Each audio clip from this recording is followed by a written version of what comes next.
Amém?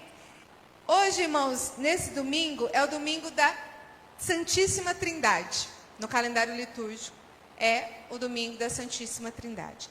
Eu gosto muito de acompanhar, tanto o calendário litúrgico quanto o calendário nosso, normal, os eventos, os acontecimentos, porque ficam marcados na nossa vida e a gente tem uma facilidade. Então, hoje eu vou falar da Trindade, mas a Trindade em ação. Escolhidos, redimidos e selados. Daqui a pouco vocês vão entender o porquê isso. Vamos repetir comigo? Escolhidos, redimidos e selados. Bom, é importante dizer, de antemão, que na sua Bíblia, na minha Bíblia, em qualquer Bíblia, não existe a palavra Trindade. Você não vai encontrar. Não existe essa palavra Trindade nas Escrituras. Esse é um termo que tenta descrever um Deus triuno, pelo fato de haver 3 pessoas coexistentes, coeternas, perfazendo um só Deus. É um tema difícil, é um tema complicado de se entender, e a nossa mente humana nunca vai entender. Nunca vai conseguir entender. E a doutrina da Trindade foi resposta, da igreja cristã a heresias a respeito do ser divino.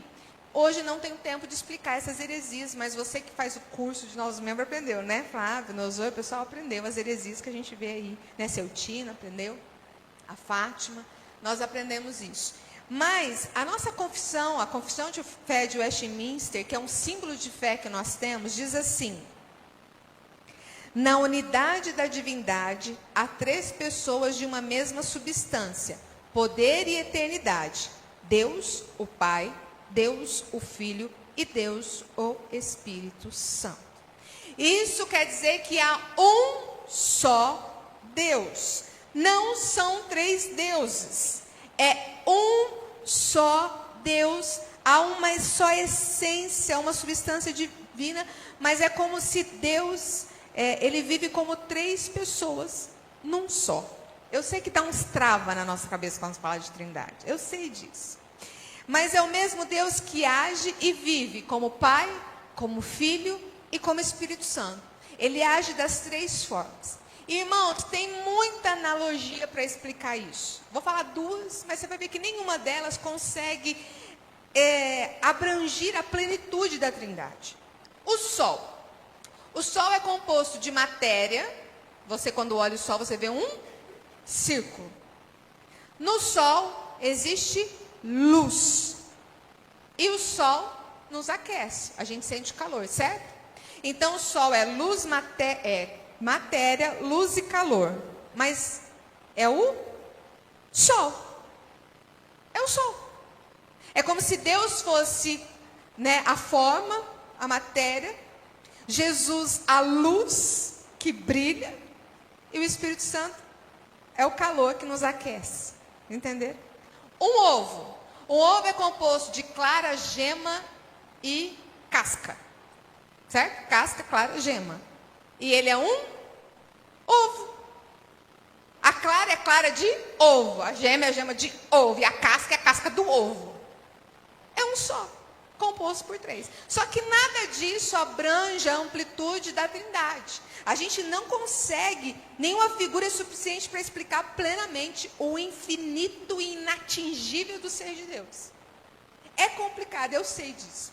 Mas ao afirmar a doutrina da Trindade, nós cristãos estamos enfatizando a nossa peculiaridade da nossa fé. Nós cremos num Deus triuno. Nós cremos nesse Deus. E isso nos torna distintos de outras religiões. E o C.S. Lewis, ele diz assim: a Trindade não é uma coisa a ser entendida, mas uma realidade a ser vivida.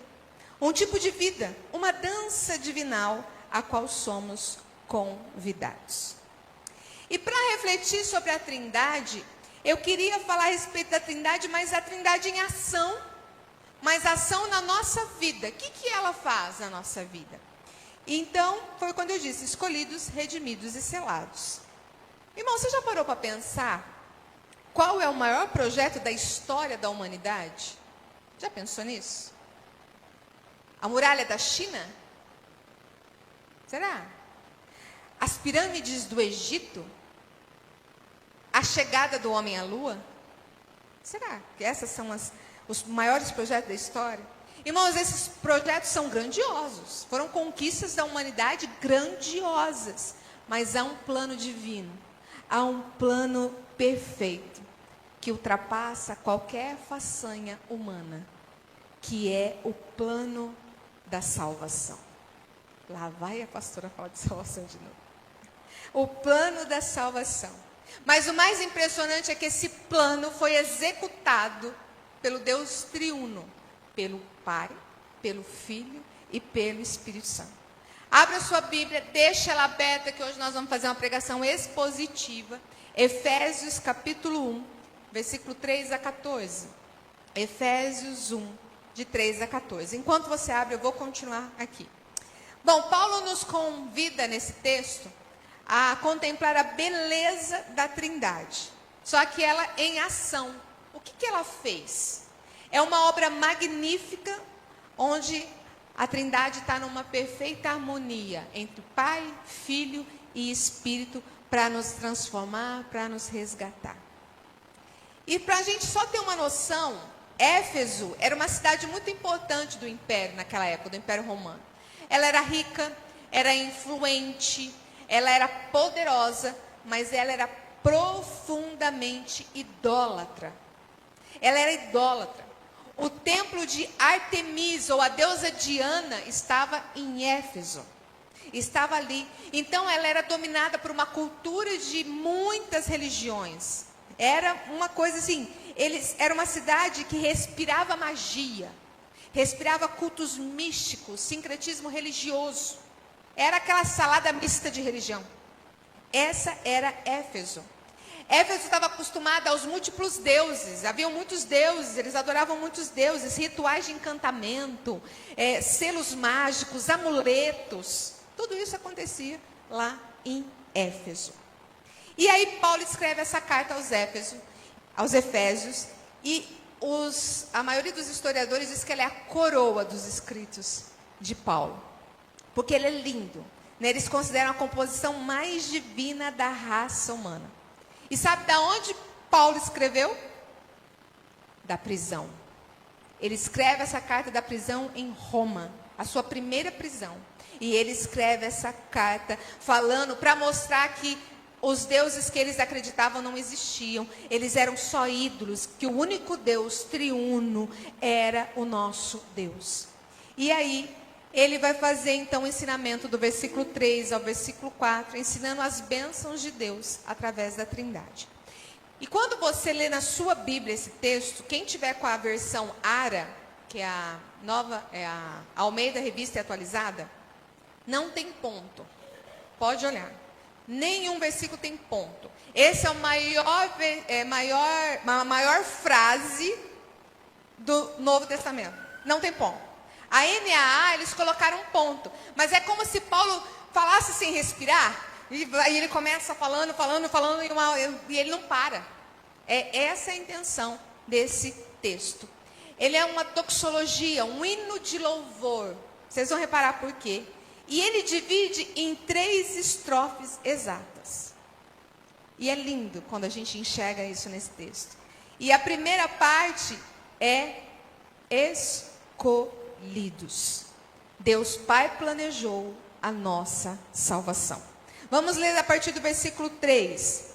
Bendito seja o Deus e Pai de nosso Senhor Jesus Cristo, que nos abençoou com todas as bênçãos espirituais nas regiões celestiais em Cristo. Antes da fundação do mundo, Deus nos escolheu nele para sermos santos e irrepreensíveis diante dele em amor.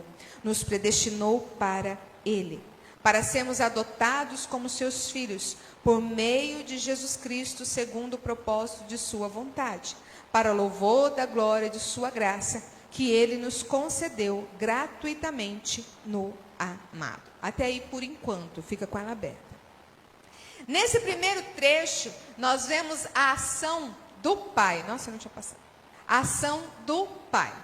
Primeiro trecho é a ação do Pai. Nós vamos ver o que o Pai fez. Qual foi a ação do Pai aí nesses versículos? Primeiro, nos abençoou com bênçãos espirituais. Versículo 3 vai dizer isso, né? Ele nos abençoou com todas as bênçãos espirituais.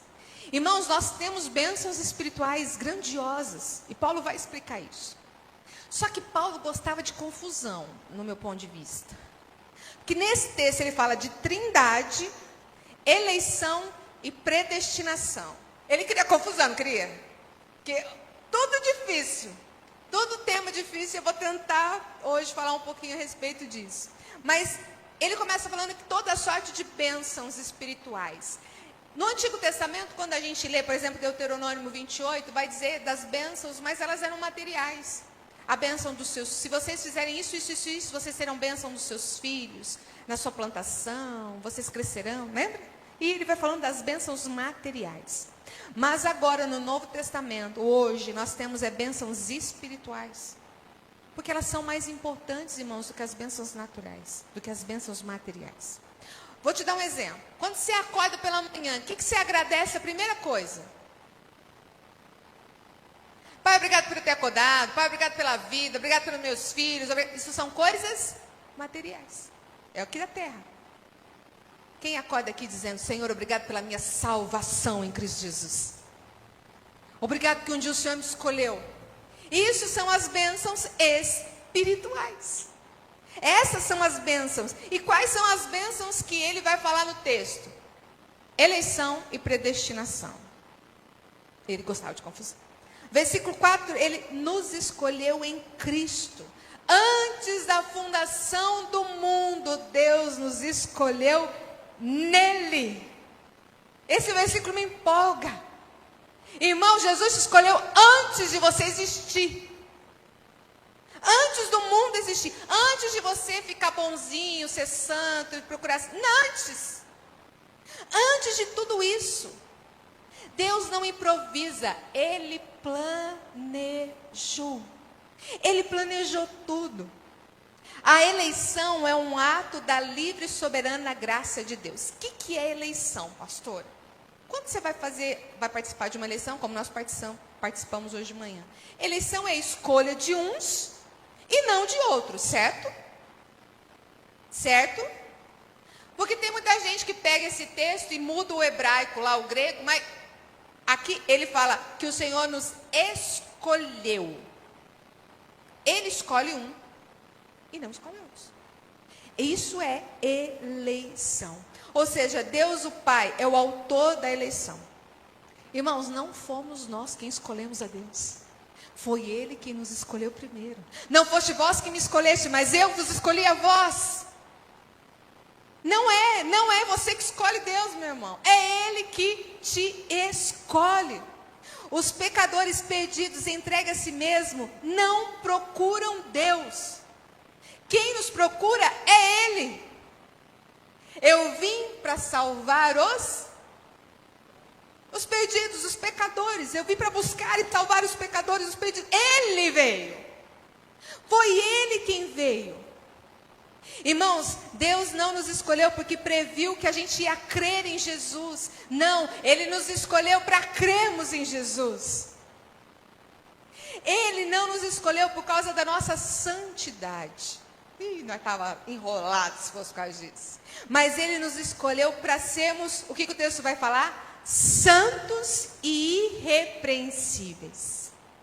Ou seja, Ele não escolhe porque a gente é santo. Ele nos escolhe para nos fazer santos. Ele nos escolhe não por causa das nossas boas obras, mas para as boas obras. Ele não nos escolheu por causa da nossa obediência, mas para a obediência. Irmãos, a fé, a santidade, as boas obras, a obediência não é a causa, mas é o resultado da eleição de Deus. E isso a gente tem que entender, porque tem muita gente que não entende e desvirtua a palavra. Né? Acabam desvirtuando, e eu vou explicar um pouquinho mais, de forma mais simples para vocês entenderem. A causa da eleição divina não está no objeto amado. Gente, o que Deus viu em nós? Nada. Mas Ele nos escolheu, porque Ele nos ama. Ele nos ama. Deus não nos escolheu por causa dos nossos méritos. Deus não nos escolheu por causa das nossas obras. Mas Ele não escolheu por causa dos nossos méritos. Mas Ele nos escolheu apesar dos nossos deméritos. Que a gente, desculpa o termo que eu vou usar, mas a gente não presta. A gente é pecador. A gente é falho. Paulo vai dizer, nós somos imundos. Não, e Deus viu isso. Deus nos escolheu. Ele nos escolheu. E essa eleição é divina. É incondicional, meu irmão. Mas aí o versículo 5 ele vai dizer: e nos predestinou para Ele, para sermos adotados como seus filhos. Ou seja, Ele nos predestinou para a adoção. Nós somos filhos sem merecimento, mas por adoção. Por adoção. Deus nos quis. Deus nos quis. E aqui o texto vai dizer que Ele nos predestinou para Ele. Pastor, agora deu nó. O que é? Eleição eu entendi. Ele escolhe um e não escolhe, e outros não. Predestinação. O que é predestinação? Predestinar é predestinar um alvo. É antecipar um alvo para alguém. Ele predestinou algo para a sua vida. Ele predestinou. E Ele diz que Ele predestinou para Ele.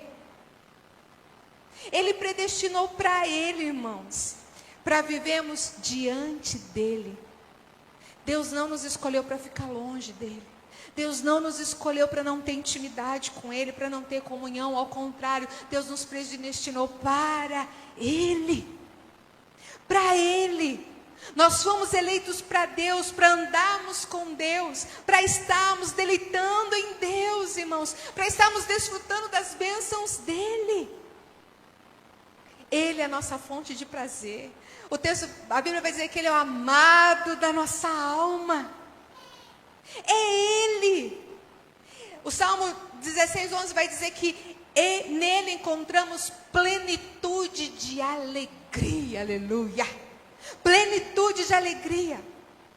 E na cultura israelita, como na cultura hoje também, quando uma criança é adotada, ela recebe um novo nome e ela faz parte daquela família e ela herda os bens do pai, certo? Uma criança adotada. E naquela época, essa adoção apagava o passado. Era como se iniciava uma nova relação. Eles não queriam saber do passado da criança. Era uma nova relação. Irmãos, Deus nos escolheu. Deus nos predestinou para sermos membros da família dEle. Para sermos membros da família dEle. A eleição da graça outorga para nós um novo nome. Sabe qual é o nome? Filhos e filhas de Deus. Aleluia. Filhos e filhas de Deus. E Ele também nos dá uma nova imagem. Hoje nós somos a imagem de Cristo. Nós somos a imagem de Cristo. E o versículo 6 vai dizer que Ele nos aceitou no amado. O versículo 6 vai dizer: para louvor da glória de sua graça, Ele nos concedeu gratuitamente no amado. Irmãos, nós não podemos fazer nada para nos tornarmos aceitáveis a Deus. Nada. A palavra do Senhor vai dizer que a nossa justiça é como trapo de imundícia aos olhos de Deus. Não serve para nada. Para nada, nada, nada. Mas pela sua graça, Ele nos fez aceitáveis em Cristo. Foi em Cristo. Para você entender isso, é como se um casal, quando chega no orfanato, e ele olha aquelas crianças, e lá tem uma criança defeituosa, com problemas neurológicos, físicos, enfim. E aí ele diz assim: queremos aquele. Todo mundo, hã? Não, é aquele que eu quero. Irmãos, foi assim que Deus viu eu. Foi assim que Deus viu você. Ele te escolheu, apesar dos seus defeitos, apesar das suas transgressões. Ele te escolheu. Ele te viu lá e falou: é Ele, é ela, eu quero Ele. Você não foi um erro, meu irmão. Você não é um erro. Foi Deus quem planejou para você. Planejou você. Foi Ele quem te criou. Sua identidade não está no que o mundo diz, não, mas no que o Pai declara. Você é meu filho, você é minha filha, aleluia. É nisso. E para simplificar isso, eu achei muito linda essa ilustração de um pastor, o sogro do pai do reverendo Nicodemos. Diz que ele, para explicar, ele disse que era como se você imaginasse uma rua comprida e muito movimentada. E existisse uma porta aberta e uma placa bem na frente. Vinde a mim, vós, que, todos vós que estão cansados e sobrecarregados, e eu vos aliviarei. O convite é para todos. Todos que estão cansados. E aí é como se uns olham, não está nem aí. Os outros passam e nem olham aquela placa. E os outros vai, tira sarro daquela placa. Outros encostam lá no portal, fica lá uns 2 meses, mas não dá decisão, não entra, e vai embora. Vai pensando, é que você vai entender. E uns não entram. Aí, de repente, um olha e fala, isso aí serve para mim. Eu estou cansado, eu estou sobrecarregado. Eu vou tomar decisão, eu vou entrar. E ele toma a decisão e ele entra pela porta. Só que quando ele entra pela porta, ele olha para trás e vê uma outra placa escrita assim: só pode vir a mim aqueles que o Pai trouxer. O convite é para todos, mas só entra aqueles que o Pai trouxer. Irmãos, é como você entra, você decide aceitar a Cristo, você aceita, Ele te traz. Mas depois que você entra, você olha para trás, você cai de joelhos e você vai falar, Senhor Deus, se o Senhor não tivesse me chamado, se o Senhor não tivesse me persuadido, me iluminado, tocado, me atraído com as cordas de amor, eu nunca teria entrado. Eu nunca teria entrado.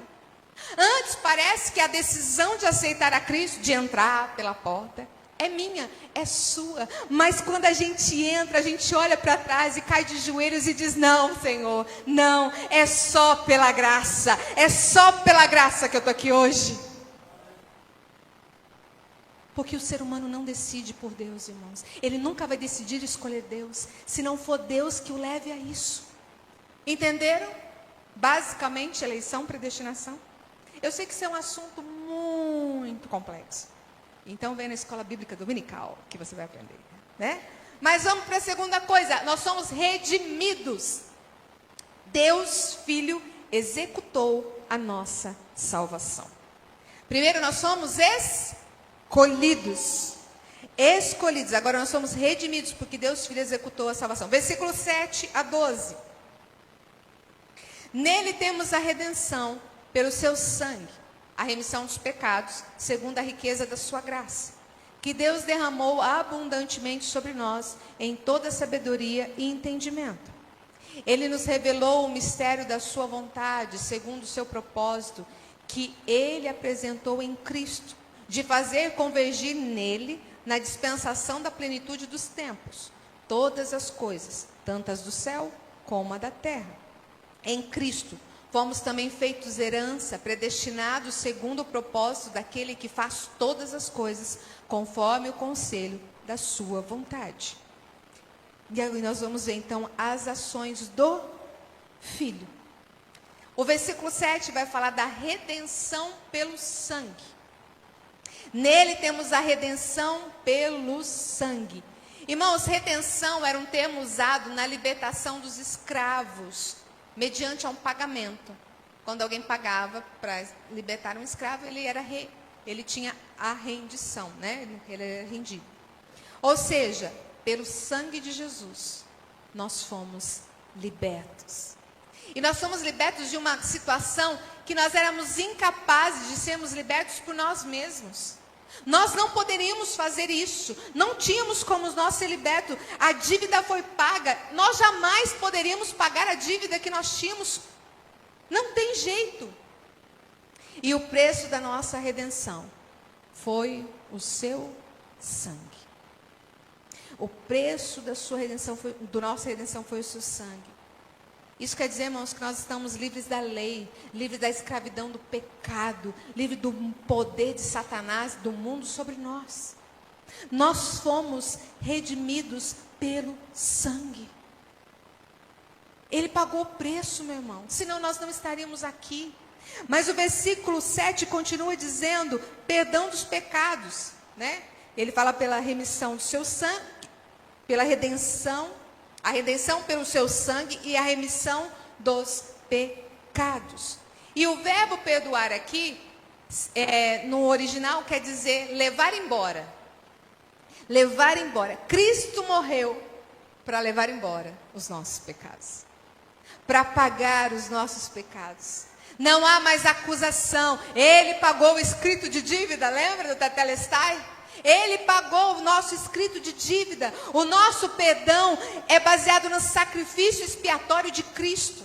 Nós somos perdoados, o perdão dele é completo, ele passa a borracha, ele apaga. A Bíblia diz que ele é o Cordeiro de Deus que tira o pecado do mundo. Agora não há mais acusação contra nós, porque Cristo já pagou o preço. Irmão, ele nos perdoou, ele não nos lembra mais do nosso pecado. O perdão dele é imerecido. Você merece o perdão de Deus?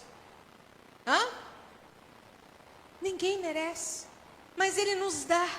Pela graça dele nos dá. Ele é imerecido, mas ele é completo. Ele é completo. Eu vou correr um pouquinho, não. Versículo 9. Ele nos revelou a revelação do mistério da vontade de Deus. Ele nos revelou isso. O mistério foi nos revelado. E o mistério que nos foi revelado foi Cristo. Cristo é o centro de tudo. Ele é o centro da história. Ele é o centro da criação. Ele é o centro da salvação. Ele é a revelação de Deus Pai no nosso meio. Ele é revelado.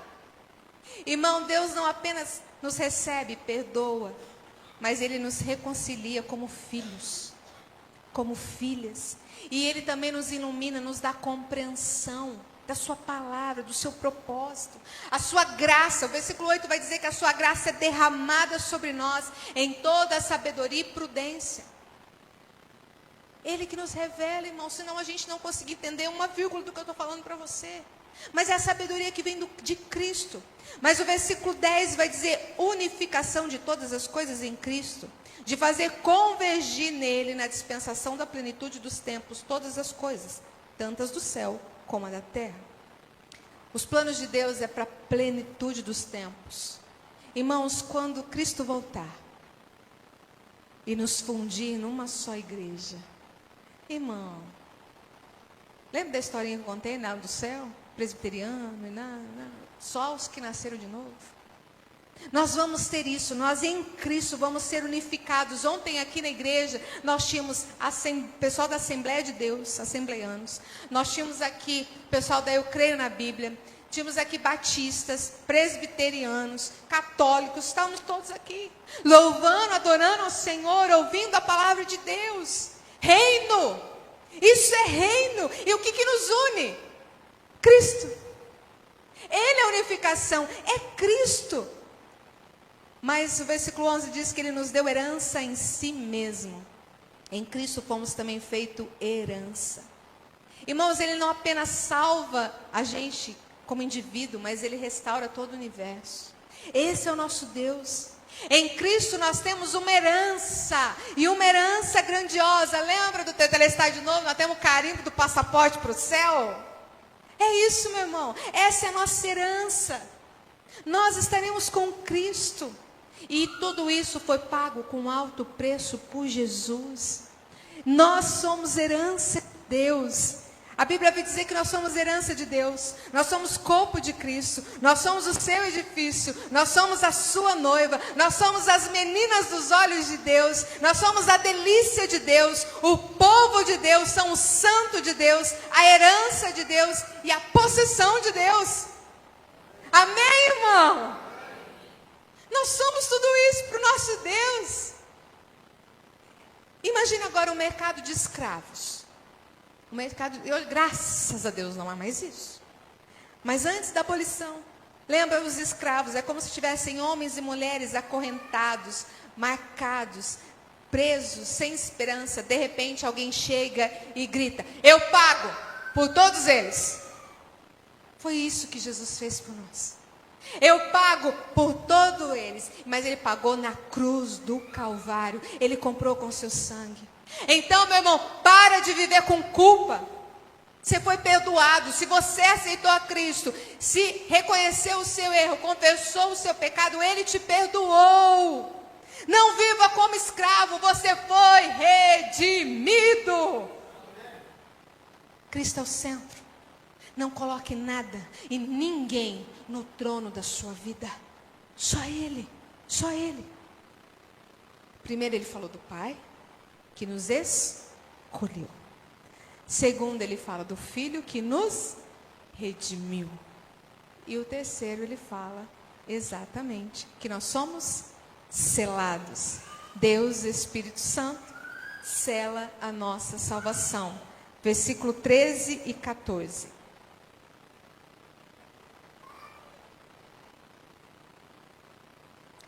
Nele também vocês, depois que ouviram a palavra da verdade, o evangelho da salvação, tendo nele também crido, receberam o selo do Espírito Santo da promessa.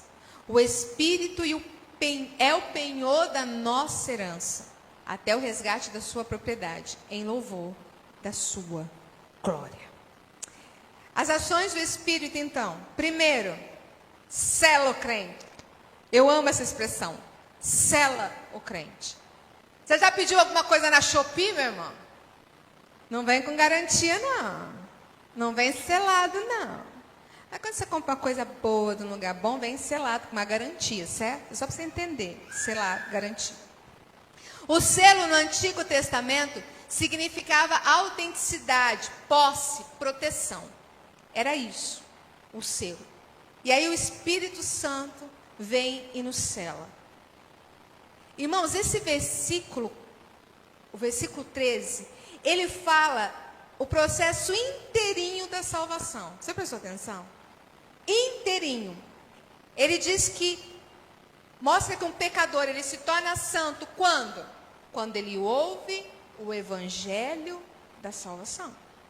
Depois, como ele entende como Cristo morreu pelos seus pecados e ressuscitou. Ele crê com fé que traz a salvação. E depois ele é selado pelo Espírito Santo.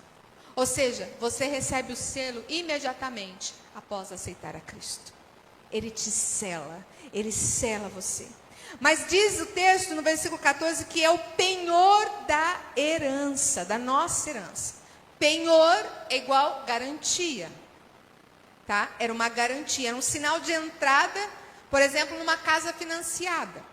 É a entrada. Hoje é falado, como que vocês chamam lá na questão de imobiliária? Quando paga antecipadamente tantos meses de aluguel? Caução. Também pode ser visto como caução. No grego é arrabon.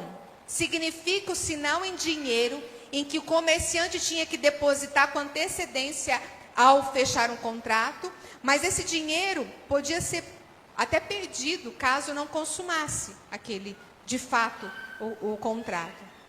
A palavra penhor aqui, ou garantia, representa então a primeira parcela de um pagamento, a garantia que a pessoa vai pagar depois o pagamento integral, certo? É uma entrada que garantia que a pessoa pagasse todo o restante. Agora você vai entender. O Espírito Santo é o primeiro pagamento que garante os filhos de Deus que Ele terminará a sua obra em nós. Ele vai nos levar para a glória.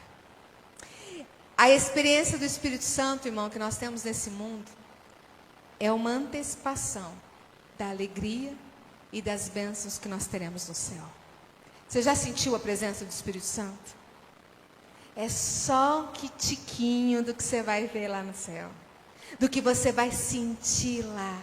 Ou seja, a garantia, a primeira parcela, a comprovação que a glória vai vir, que nós vamos para o céu, que nós vamos estar com Cristo no reino dos céus e que nada mais vai nos separar do amor de Deus. Já nada nos separa, mas lá estaremos com Ele. E o versículo também aqui diz que garante que a redenção será plenamente consumada. O Espírito é a presença contínua de Deus em nós. Agora não sou eu mais quem vivo, mas Cristo vive em mim. Quem que vive? É o Espírito Santo. É Ele que age em nós. Ele é o nosso consolador, Ele é o nosso guia. E a redenção tem 3 estágios. Olha só. Nós somos redimidos, justificação. Aceitamos a Cristo. Estamos sendo redimidos, santificação. Estamos sendo santificados todos os dias. E seremos redimidos para glorificação. Aleluia. Estaremos com Ele. E a palavra arabon também significa anel de compromisso. Anel de compromisso. Ou seja, é a garantia que a promessa de fidelidade vai ser guardada. O Senhor faz um compromisso. E nessa relação com Deus, meu irmão, nessa relação com Deus, essa relação de amor, Jesus é o noivo e a igreja é a sua noiva, aleluia. E Ele fez um compromisso, Ele nos selou com o Espírito Santo. O Espírito Santo é o nosso comprovante, a nossa garantia celestial, a certeza que o céu já começou em nós, aleluia. Já começou. Ou seja, você nunca está sozinho, meu irmão. Nunca. O Espírito Santo habita em você. Ele habita, Ele te guia, Ele te fortalece, Ele te transforma todos os dias, Ele te consola. É Ele. Ou seja, a sua salvação está segura, selada, até o dia da redenção final. Mas muita gente não entende essa parte, porque, não, se eu crer assim, eu vou relaxar. Salvo para sempre salvo. Eu vou pecar, não tem importância, eu peço perdão e volto. Já ouviu isso? Irmão, uma pessoa que pensa assim, ela não foi eleita. Ela não foi predestinada. Ela não foi escolhida. Porque o texto vai dizer que nós somos escolhidos para a santificação. Para sermos santificados. Ou seja, quem pensa assim não foi escolhido, não foi santificado. Porque quando nós aceitamos a Cristo, o Espírito Santo habita em nós. Há uma transformação. Eu quero ser diferente. Eu não quero mais pecar. Eu peco. Mas eu sei o que é o pecado. Eu vou contra o pecado. Eu fujo do mal. E da aparência do mal. É o que a Bíblia diz. Ele nos predestinou para sermos santos e irrepreensíveis. Então, se você está pensando, não, então você não... Falta aí um processo todo ainda. É como se alguém pensasse assim, tem muita gente que pensa assim, então, eu vou chegar lá no céu, e vou chegar para São Pedro, meu nome é Juliane Pereira de Silva Araújo. Olha a lista aí. Ele olha, não achei não. Achei não. Você não foi escolhido, não. Mas não é assim que a gente tem que entender isso, irmão. Imagine todo mundo caindo num precipício, indo a ladeira abaixo. Todo mundo.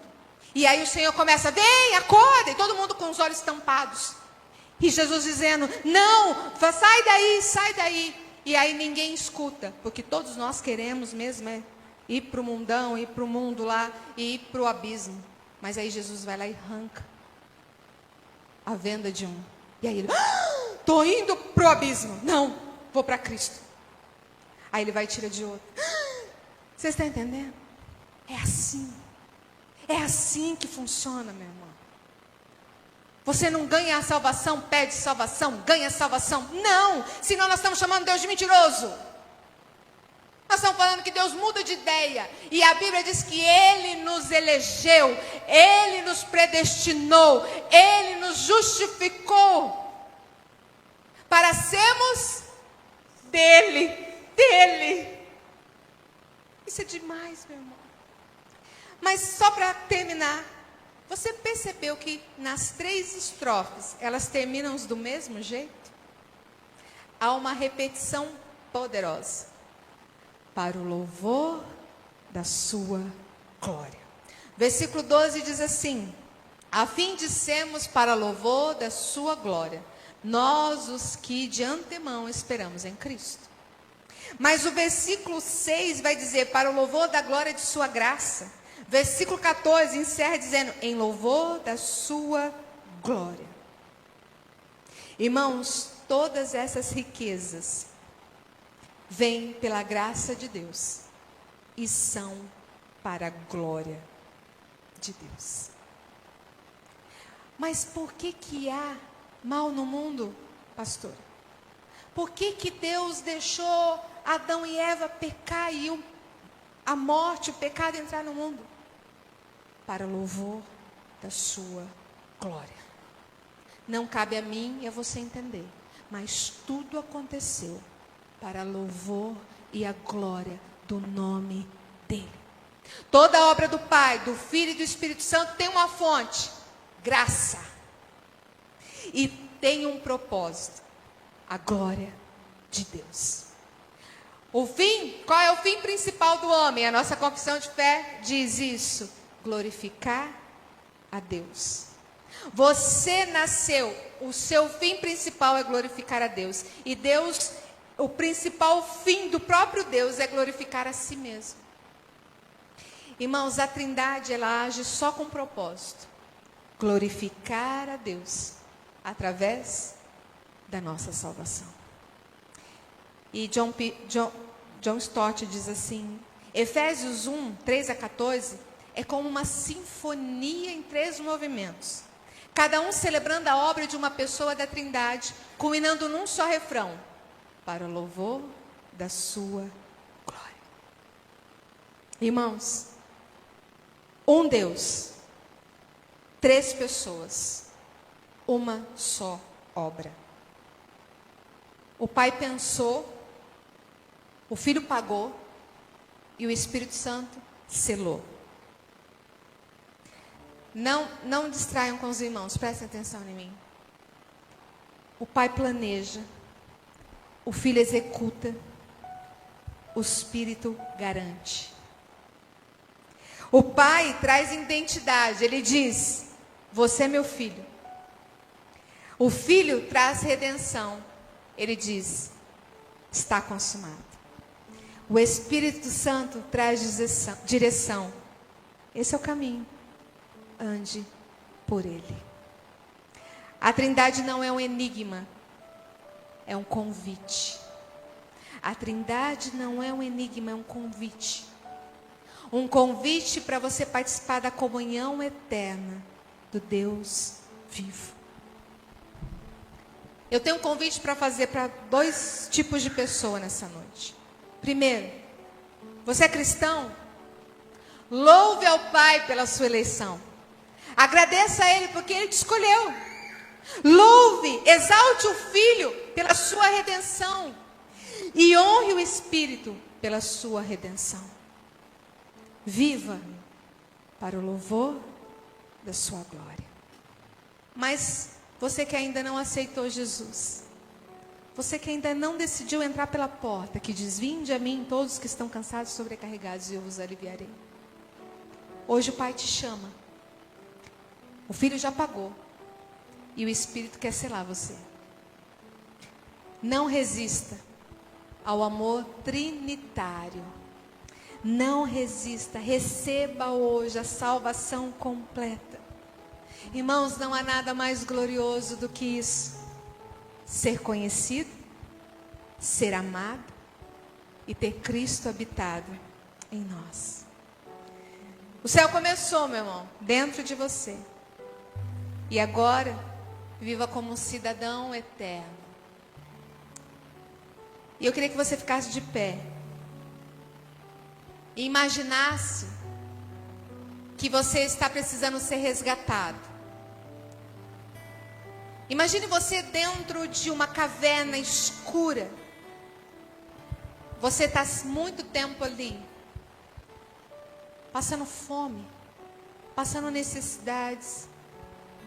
E aí o Pai vê o prisioneiro. Você está lá preso, alguém te prendeu. E o Pai vê o prisioneiro, você. E ele planeja, ele faz um plano, ele traça um plano. Depois o Filho entra na caverna escura e tira você do colo. E aí o Espírito Santo é como um helicóptero que vai lá, te leva para casa. E aí ele torna o seu cuidador. Ele cuida de você e nunca mais te larga. Esse é o projeto. O Pai projetou, o Filho executou, e o Espírito Santo selou. Você não foi salvo por acaso. Você não foi salvo por esforço humano. Mas a Trindade inteira se moveu por você. Amém? Nós vamos cantar uma canção tão antiga e tão conhecida. E eu queria que você cantasse isso, de fato, do seu coração. Trindade Santíssima. E que essa palavra queime no seu coração durante essa semana, em nome de Jesus.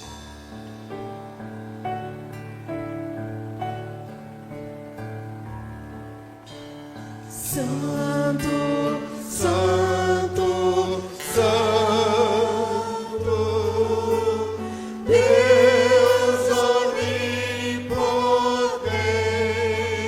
onipotente, louvam nossas vozes teu nome com fervor. Santo,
teu nome, Senhor. Engrandecido seja o nosso Deus. Aleluia. Glória ao Senhor. Aleluia. Eu queria que você colocasse a mão no teu coração e nós orarmos nesse momento. Talvez haja alguém aqui entre nós nessa noite que está dizendo: eu queria entrar por essa porta. Eu queria tomar essa decisão de entrar pela porta. Porque Deus me escolheu e eu fui tocado nessa noite. Se você foi um desses, ore junto comigo e depois nós vamos orar todos juntos. Pode orar em voz, pode orar em pensamento, do jeito que você preferir. Pai, nessa noite nós sentimos a Tua presença nesse lugar. Obrigado, Senhor, por falar ao nosso coração. Deus, se alguém aqui que entrou nessa noite, que quer fazer a decisão de entrar por essa porta, a porta que diz: vinde a mim todos que estão cansados e sobrecarregados, e eu vos aliviarei. Que eles possam entrar por essa porta, Senhor, porque este convite é a todos. Mas nós cremos que se ele entrar, tomar essa decisão, é porque foi o Senhor que o levou lá dentro. Amém. O Senhor escolheu. Pai, essa pessoa que está aqui, ela possa dizer: Senhor Jesus, eu te aceito como meu único e suficiente Salvador. Eu te aceito como meu único Deus. Eu te aceito, Pai, Filho e Espírito Santo. Ó Deus, eu te aceito na minha vida. Perdoe os meus pecados, Pai, e escreve o meu nome no livro da vida. Pai, nós oramos também por cada irmão que está aqui. Aqueles que entraram aqui, Senhor, com o coração angustiado, triste, talvez por estar se sentindo sozinho. Ó Pai, que o Teu Espírito Santo venha abraçar essas pessoas, derramar da Tua alegria, a Tua plena alegria. Pai, se pessoas entraram aqui sentindo a pior pessoa do mundo, que o Senhor faça sentir, faça com que elas sintam o perdão dos pecados, Pai. E que elas reconheçam que só em Ti há plenitude de alegria. Só em Ti há salvação. Pai, que nessa noite nós possamos sair daqui convictos de que o Deus Pai nos escolheu. Nos escolheu antes da fundação do mundo. Nos escolheu antes de nós fazermos qualquer coisa. Porque não foi por merecimento, não foi por obra, mas foi porque o Senhor nos amou e nos escolheu primeiro. Pai, obrigada porque o Filho nos redimiu. O Filho pagou o preço do meu pecado, o preço do pecado de cada um de nós. Obrigada, muito obrigada. Porque nós não merecíamos, mas mesmo assim o Senhor nos redimiu. E obrigado, Espírito Santo, por selar a nossa vida, por habitar no nosso coração, ser o nosso guia, o nosso consolador, o nosso conforto, ser aquele que nos mostra o caminho. Obrigado porque com o Espírito Santo nós podemos sentir um gostinho do que será a plenitude no céu, aleluia. Do que será na glória que está por vir, aleluia. Porque nem olhos viram, nem ouvidos ouviram o que Deus tem preparado para aqueles que em Ti confiam. Pai, obrigado. Obrigado pela Santíssima Trindade. O Deus Criador, o Deus que nos salvou, nos redimiu e o Deus que nos selou. Obrigada, Pai, nos dê uma semana abençoada, repleta da Tua presença, que possamos sentir a Tua unção, a Tua presença em cada luta, em cada dificuldade, em tudo que fizermos, que nós sejamos mais, muito mais do que vitoriosos, por meio de Cristo. Pai, nos leve em paz, nos dê uma semana abençoada, é o que nós pedimos no nome precioso de Jesus. Amém e amém.